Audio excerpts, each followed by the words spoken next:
यह जवान वीर गति को प्राप्त हो चुका है।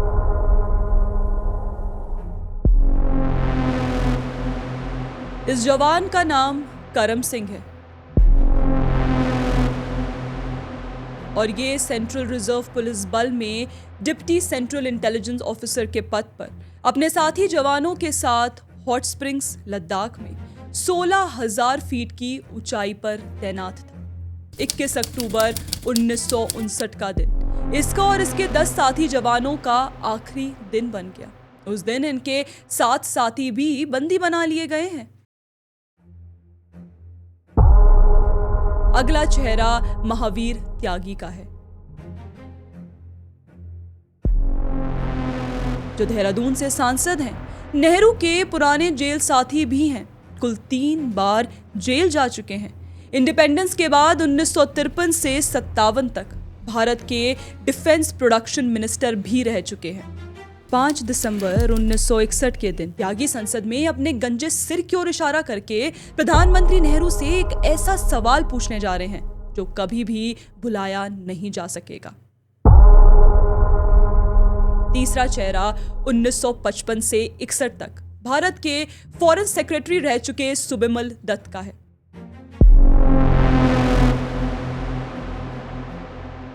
उनका प्रधानमंत्री को लिखा फरवरी 3, 1958 का नोट और उस पर प्रधानमंत्री का जवाब अपने हाथ से और उसी नोट के नीचे इस पूरी कहानी का सबसे काला सच होने वाला है। चौथा चेहरा 1957 से 61 के बीच भारत के आर्मी चीफ रहे जनरल के.एस. थिमैया का है।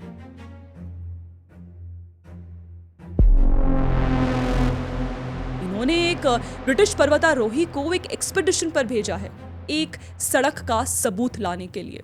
पर्वतारोही सबूत लाएंगे भी, लेकिन फिर प्रधानमंत्री के सामने डिफेंस मिनिस्टर कहेंगे कि यह सब अमेरिकी CIA का प्रचार है और उसके बाद मई 7, 1961 को वो रिटायर कर दिए गए। जी हाँ, हमने आपको जो ये 4 चेहरे दिखाए, ये वो 4 चेहरे हैं जो 4 अलग अलग जगहों पर 4 अलग अलग कामों में लगे थे, लेकिन इन चारों की कहानी एक ही प्रश्न पर आकर रुकती है। 38,000 वर्ग किलोमीटर भारतीय भूमि कैसे चीन के कब्जे में चली गई और भारत के प्रधानमंत्री ने संसद से सच क्यों छुपाया? और इस प्रश्न का उत्तर इन 4 चेहरों की कहानी में छुपा है। और आज अक्साई चिन का असली गुनहगार बेनकाब होने वाला है सबूत के साथ।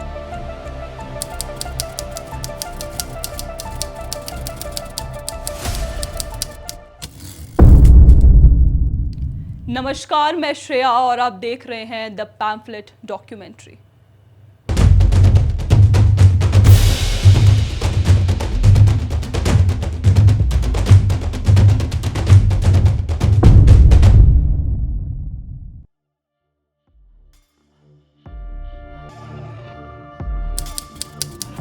बाईस अप्रैल 1959 दिल्ली लोकसभा। एक युवा सांसद खड़े होते हैं, नाम बृजराज सिंह।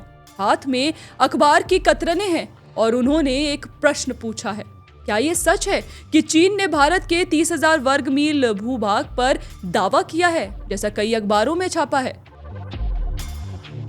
प्रधानमंत्री खड़े होते हैं, वे जवाब देते हैं। मैं माननीय सदस्यों से अनुरोध करूंगा कि हांगकांग और अन्य अजीब जगहों से आने वाली खबरों पर ज्यादा ध्यान न दें। हमारे खिलाफ कोई दावा प्रत्यक्ष या परोक्ष रूप से नहीं किया गया है। हांगकांग की अफवाह। चलिए मैं आपको ले चलती हूं 18 महीने पीछे। 6 अक्टूबर 1957 चीन का सरकारी अखबार हुआंग मिनजी पाओ एक खबर छापता है। जिनजियांग तिब्बत हाईवे दुनिया का सबसे ऊंचा हाईवे पूरा हो चुका है। पिछले कुछ दिनों में ट्रक्स ने टेस्ट रन के रूप में जिनजियांग के ये चेंग से तिब्बत के गरटोक तक यात्रा पूरी की है। हाईवे की कुल लंबाई 1179 किलोमीटर। इस सड़क का 180 किलोमीटर भारत की जमीन से होकर गुजरता है, अक्साई चिन से होकर, जम्मू कश्मीर के लद्दाख क्षेत्र से होकर। अब फिर से वापस लोकसभा में चलते हैं 22 अप्रैल 1959 के दिन पर और याद दिलाते हैं नेहरू ने क्या कहा था। हमारे खिलाफ कोई दावा नहीं किया गया है। हमारे खिलाफ कोई दावा नहीं किया गया है। बाईं ओर एक सरकारी चीनी अखबार और उसकी 6 अक्टूबर 1957 की रिपोर्ट। दाईं ओर भारत के प्रधानमंत्री नेहरू का 22 अप्रैल 1959 का संसद में दिया बयान। दोनों के बीच में 18 महीने। 18 महीने दोस्तों, क्या सच में नेहरू को नहीं मालूम था या फिर वर्ल्ड लीडर और अपनी स्टेट्समैन वाली छवि को बनाने की जरूरत उनसे वो सब बुलवा रही थी? चलिए 6 महीने आगे चलते हैं, 22 अप्रैल 1959 के दिन पर, और याद दिलाते हैं नेहरू ने क्या कहा था। हमारे खिलाफ कोई दावा नहीं किया गया है। 6 महीने बाद 21 अक्टूबर 1959 का दिन है और हॉट स्प्रिंग्स लद्दाख में करम सिंह और उनके 9 साथियों की अंतिम सुबह। जी हाँ, इस पूरी कहानी में सब कुछ इस एक प्रश्न पर ही आकर टिकता है। प्रधानमंत्री नेहरू ने अप्रैल में संसद को क्या बताया था और वो क्या जानते थे?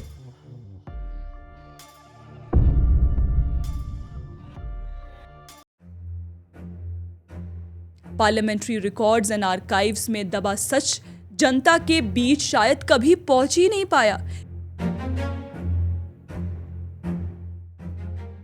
या फिर उस पर ध्यान नहीं गया। इस डॉक्यूमेंट्री में हम उन्हीं रिकॉर्ड्स को खंगाल कर आपके सामने कुछ तथ्य रखने जा रहे हैं। कंक्लूजन हम आप पर छोड़ेंगे।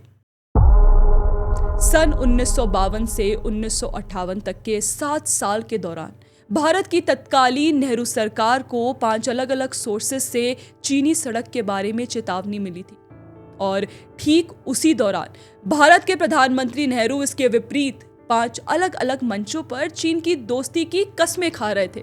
बताते चले यही वो दौर था जब नेहरू अपनी वर्ल्ड स्टेट्समैन की छवि पुख्ता कर रहे थे, नॉन अलाइन मूवमेंट के नेता बन रहे थे, मॉरल हाई ग्राउंड से भरी बातें और ना जाने क्या क्या।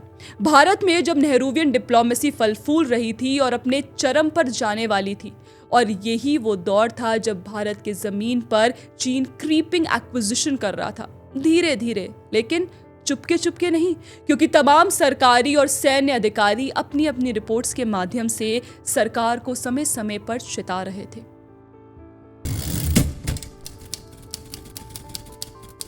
पहली चेतावनी मिली जब 1952 में भारतीय सेना ने अक्साई चिन के दक्षिणी भाग में एक रेकी पेट्रोल भेजी। इस पेट्रोल पार्टी में कुमाऊं रेजिमेंट और लद्दाख स्काउट्स के कुल 10 सिपाही थे। लानकला के पास स्थानीय लोगों ने बताया कि चीनी एक सड़क बनाने वाले हैं। चीनी सैनिक और इंजीनियर्स पहले से ही अक्साई चिन क्षेत्र में पेट्रोल लगा रहे हैं। इस पेट्रोल पार्टी की रिपोर्ट के बाद क्या होता है?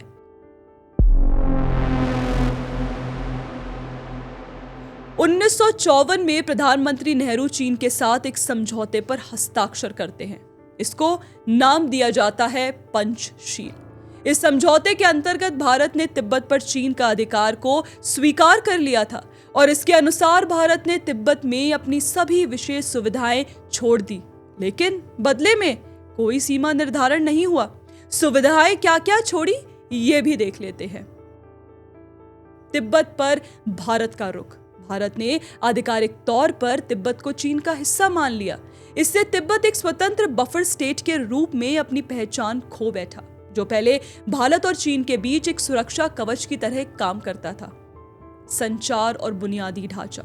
भारत ने तिब्बत में चल रही अपनी डाक, टेलीग्राफ और टेलीफोन सेवाएं चीन को सौंप दी। इसके साथ ही भारत के 12 सरकारी विश्राम गृह भी छोड़ दिए गए। राजनयिक और सैन्य मौजूदगी। लहासा में मौजूद भारतीय मिशन को घटाकर सिर्फ एक कॉन्सुलेट जनरल बना दिया गया। याटुंग, ग्यानसे और गारटोक में भारत की व्यापारिक एजेंसियां भी बंद कर दी गई। इसके अलावा इन भारतीय परिसंपत्तियों की सुरक्षा के लिए तिब्बत में तैनात भारतीय सैन्य दस्ते भी वापस बुला लिए गए।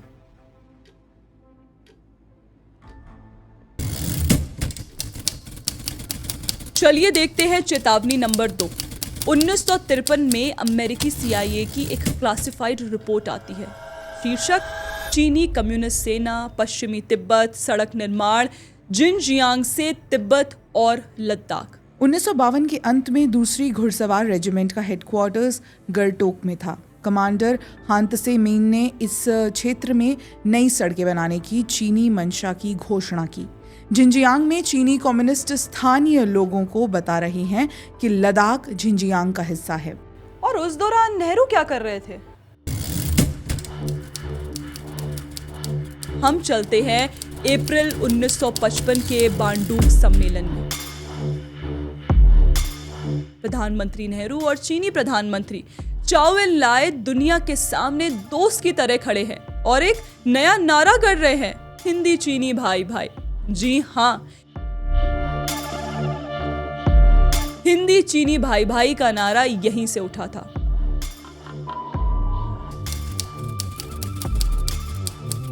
चेतावनी नंबर 3, 1955 सिडनी विग्नल। एक ब्रिटिश पर्वतारोही सिडनी विग्नल वेल्श हिमालयन एक्सपीडिशन का नेतृत्व कर रहे हैं। दुनिया को बताया गया कि वो तिब्बत के सबसे ऊंचे पहाड़ गुरला मानधाता के एक्सपीडिशन पर जा रहे हैं, लेकिन असली मिशन था भारतीय सेना के लिए चीनी सड़क का सबूत लाना। जी हाँ, जनरल थिमैया ने इनको उस पर्पस के लिए ही भेजा था। विग्नल पकड़े गए, 2 महीने तक चीनी जेल में पीटे गए, उनसे पूछताछ की गई और फिर घोर सर्दियों के बीच चीनियों ने उन्हें एक उच्च दर्रे पर छोड़ दिया।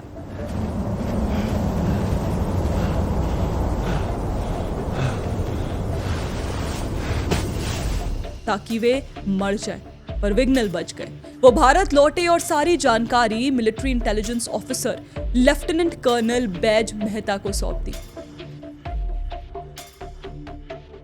विग्नल ने अपनी किताब में स्वयं लिखा है, आपकी जानकारी हमारे एक सीनियर ऑफिसर ने नेहरू को दिखाई। उन्होंने जोर लगाया, पर कृष्ण मेनन ने नेहरू के सामने उन ऑफिसर को डांटा कि वो अमेरिकी CIA के एजेंट का प्रचार निगल रहे हैं।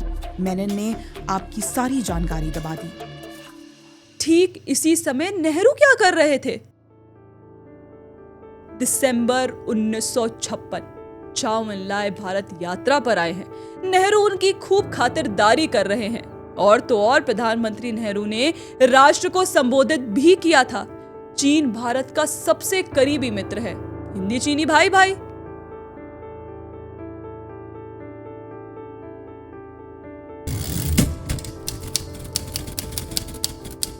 चेतावनी नंबर 4 1957 में आई, जब बीजिंग में भारत के मिलिट्री अटैचे ब्रिगेडियर मलिक ने अपनी रिपोर्ट भेजी और उसमें चीन द्वारा एक स्ट्रैटेजिक रोड बनाने की बात लिखी। ये सड़क अक्साई चिन से होकर गुजरती है। चीन ने भारतीय भूभाग पर निर्माण पूरा कर लिया है। नेहरू जी ठीक इसी समय दिसंबर 1957 में चाओ एन लाय को एक पत्र लिख रहे हैं, साइनो इंडियन मित्रता की प्रशंसा करते हुए। ये सब उसी महीने में हुआ जब उनके अपने मिलिट्री अटैचे ने तीसरी बार पुष्टि की कि चीन ने भारतीय भूमि पर सड़क बना ली है। और फिर 5वीं चेतावनी आती है।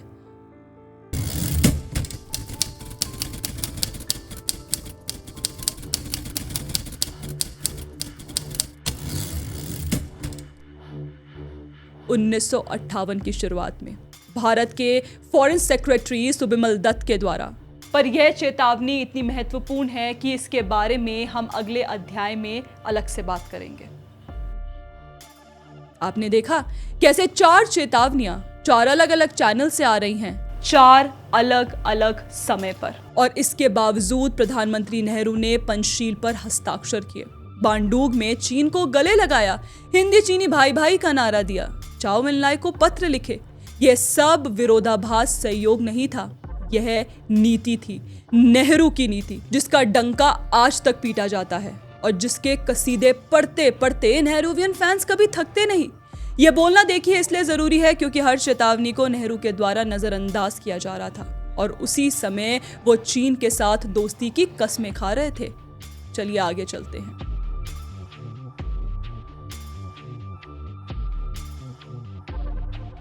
जनवरी 1958 चीनी सरकार के द्वारा अपनी सड़क की ऑफिशियल घोषणा को 5 महीने हो चुके हैं। भारत के फॉरेन सेक्रेटरी सुबिमल दत्त ने प्रधानमंत्री नेहरू को फरवरी 3, 1958 को एक नोट लिखा। इसमें बहुत कम संदेह है कि नवनिर्मित 1200 किलोमीटर लंबी सड़क जो पश्चिमी तिब्बत के गरटोक को झिंजियांग के येचेंग से जोड़ती है, अक्साई चिन से होकर गुजरती है।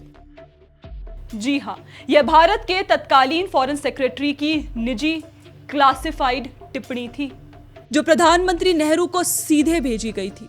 साफ था कि कोई संदेह नहीं था और ना ही कोई अफवाह था, तो एक दस्तावेजी सबूत, भारत के फॉरेन सेक्रेटरी का नोट।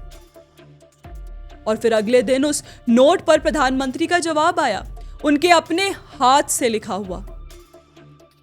मैं नहीं सोचता कि हवाई रिकनेसेंस करना उचित होगा। वास्तव में मुझे नहीं लगता कि ये हमारे किसी काम की होगी। जमीनी रिकनेसेंस भी शायद बहुत मददगार नहीं होगी। देखिए, एक बात स्पष्ट है, यहाँ पर कोई जानकारी का अभाव नहीं था। समय समय पर पिछले 7 सालों से चेतावनियां विभिन्न सोर्सेस से आ रही हैं। प्रधानमंत्री नेहरू को बताया भी गया था। इसके बावजूद प्रधानमंत्री ने इन्वेस्टिगेशन से इनकार कर दिया। बाईं ओर फॉरेन सेक्रेटरी कहते हैं सड़क बन चुकी है, भारतीय भूमि पर है। दाईं ओर प्रधानमंत्री कहते हैं इन्वेस्टिगेशन का कोई फायदा नहीं। दोनों डॉक्यूमेंट्स एक ही फाइल में, एक ही दिन में, प्रधानमंत्री के अपने हस्ताक्षर के साथ। अब 4 साल आगे चलिए। नवंबर 1962 में भारतीय चीन युद्ध समाप्त हो चुका है। 38,000 वर्ग किलोमीटर भारतीय भूमि पर चीनी कब्जा हो चुका है। 1383 भारतीय सैनिक मारे गए हैं। 3,968 बंदी बना लिए गए हैं। अमेरिकी विशेष दूत एवरिल हैरमन दिल्ली आ रखे हैं। प्रधानमंत्री नेहरू से 4 बार मिलते हैं और अमेरिकी एम्बेसी का क्लासिफाइड टेलीग्राम दर्ज करता है। हरिमन प्रधानमंत्री से 4 बार मिले। 23 नवंबर की मीटिंग में हरिमन के प्रश्न पर नेहरू ने कहा, चीनी कम्युनिस्टों का मुख्य उद्देश्य भारत को अपमानित करना था। नेहरू ने टिप्पणी की कि अक्साई चीन और सड़क चीनियों के लिए महत्वपूर्ण थी, परंतु लद्दाख के बाकी हिस्से का कोई मूल्य नहीं था। देखा आपने, प्रधानमंत्री नेहरू के काल के 3 डॉक्यूमेंटेड प्रूफ। नेहरू का फॉरेन सेक्रेटरी को नोटिंग, 1958 के इन्वेस्टिगेशन की जरूरत नहीं से अमेरिका दूत को नेहरू का 1962 का कन्फेशन, सड़क चीनियों के लिए महत्वपूर्ण थी और बीच के 4 साल में कई चेतावनियों को इग्नोर करने के कारण एक युद्ध में 8,000 से ज्यादा भारतीय सैनिकों की क्षति। यदि सच नहीं पता था तो 58 में इन्वेस्टिगेशन क्यों नहीं ऑर्डर की? यदि सच पता था तो संसद को क्यों बताया कि यह हांगकांग की अफवाह है? क्यों बार बार वार्निंग्स को इग्नोर किया गया? और इन सभी प्रश्नों का एक ही उत्तर है जो आगे अपने आप क्लियर होता चला जाएगा।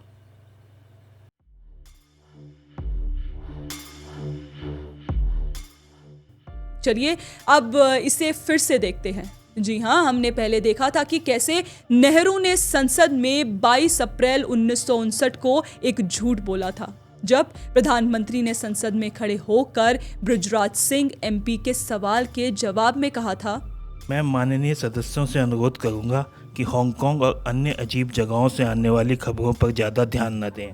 हमारे खिलाफ कोई दावा प्रत्यक्ष या परोक्ष रूप से नहीं किया गया है।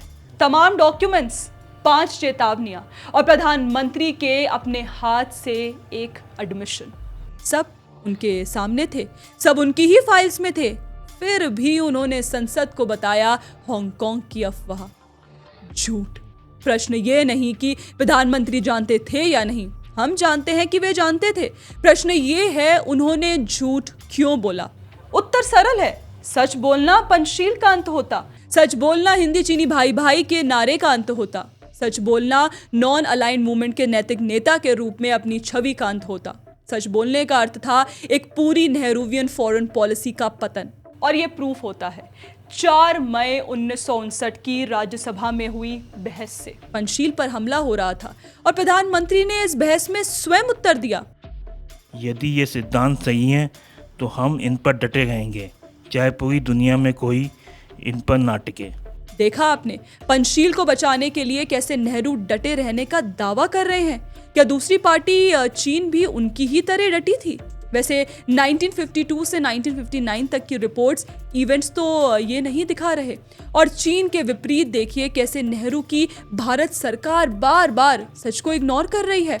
भाई भाई को बचाने के लिए सेना की रिपोर्ट्स को CIA का प्रचार कहा गया। प्रधानमंत्री की छवि को बचाने के लिए संसद से झूठ बोला गया।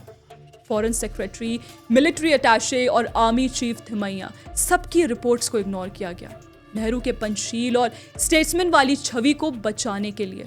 और अब प्रश्न रह जाता है, इस झूठ की कीमत किसने चुकाई?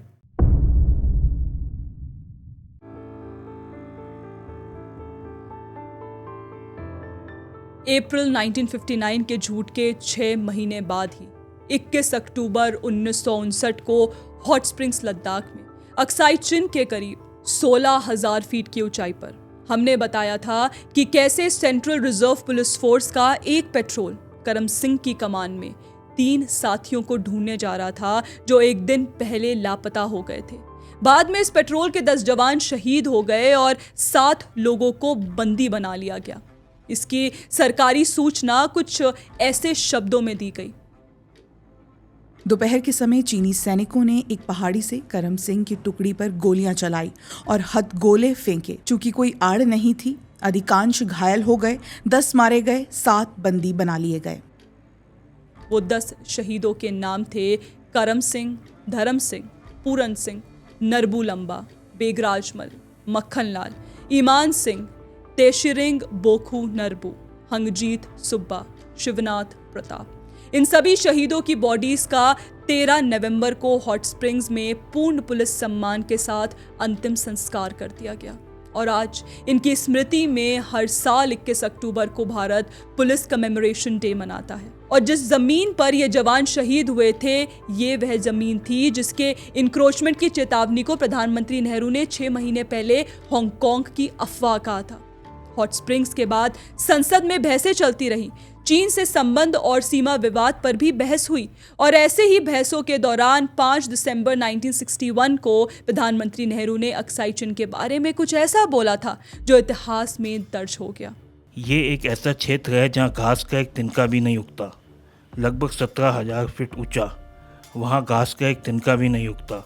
हमें तो ये भी नहीं पता था कि वह कहाँ है। यह उस प्रधानमंत्री ने कहा जिसकी सेना ने 1952 में वहां रेकी पेट्रोल भेजी थी, जिसकी अपनी CRPF के 10 जवान 2 साल पहले उसी जमीन पर मारे गए थे। उसी जमीन के बारे में जिसके लिए पुलिस कमेमोरेशन डे मनाया जाता है। यहाँ पर उस दिन सदन में एक कांग्रेस सांसद ने क्या कहा था वो बताना आवश्यक है। ये सांसद थे देहरादून से महावीर त्यागी, स्वतंत्रता सेनानी, पूर्व डिफेंस प्रोडक्शन मिनिस्टर महावीर त्यागी खड़े हुए। उन्होंने अपने गंजे सिर की ओर इशारा किया और प्रधानमंत्री से एक सवाल पूछा। मेरे सिर पर बाल नहीं उगते, तो क्या इसका मतलब मेरे सिर का कोई मूल्य नहीं है? सदन में सन्नाटा छा गया। फिर सदन हंसा, नेहरू भी हंसे और कुछ ही महीनों बाद चीनी सेना ने भारत पर हमला किया।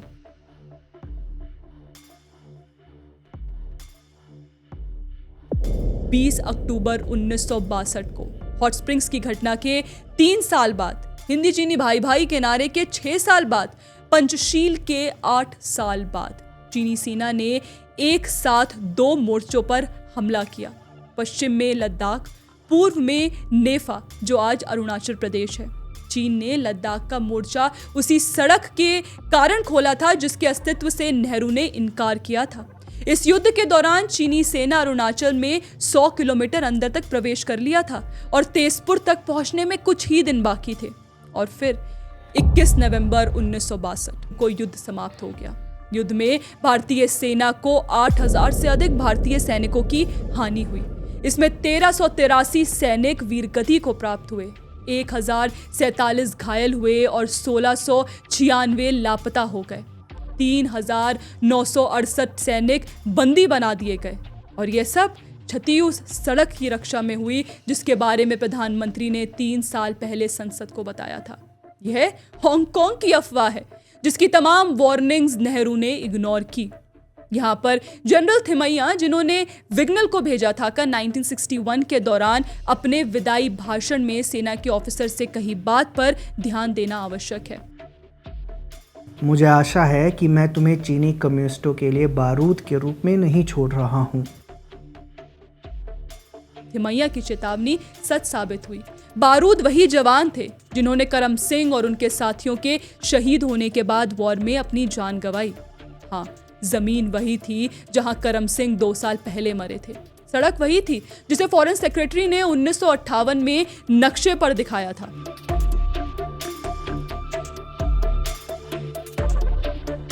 नवंबर 1962 युद्ध समाप्त हो चुका है। चीनी सेना ने एक तरफा सीज फायर घोषित कर दिया है। 38,000 वर्ग किलोमीटर भारतीय भूमि चीन के कब्जे में है। अमेरिकी विशेष दूत एवरिल हैरिमन दिल्ली पहुंचते हैं। हरिमन प्रधानमंत्री से 4 बार मिले। 23 नवंबर की मीटिंग में हरिमन के प्रश्न पर नेहरू ने कहा, चीनी कम्युनिस्टों का मुख्य उद्देश्य भारत को अपमानित करना था। नेहरू ने टिप्पणी की कि अक्साई चीन और सड़क चीनियों के लिए महत्वपूर्ण थी, परंतु लद्दाख के बाकी हिस्से का कोई मूल्य नहीं था। सड़क चीनियों के लिए महत्वपूर्ण थी। ये वही प्रधानमंत्री हैं जिन्होंने 3 साल पहले संसद को बताया था कि सड़क की बात को हांगकांग की अफवाह करार कर दिया था। युद्ध से पहले वैसे दिसंबर 1959 में प्रधानमंत्री नेहरू ने स्वयं संसद में माना था, लद्दाख के उस कोने में वह सड़क बनी थी। 2 साल या उससे ज़्यादा तक हमें इसके बारे में कुछ नहीं पता था। ये बिल्कुल सच है। शायद ये हमारी गलती थी। 11 साल, 5 चेतावनियां, एक हाथ से लिखी टिप्पणी, संसद में बोला गया झूठ, 10 पुलिस की शहादत, 8,000 सैनिकों की क्षति, 38,000 वर्ग किलोमीटर जमीन का खोना और अंत में एक अमेरिकी राजदूत के सामने स्वीकारोक्ति।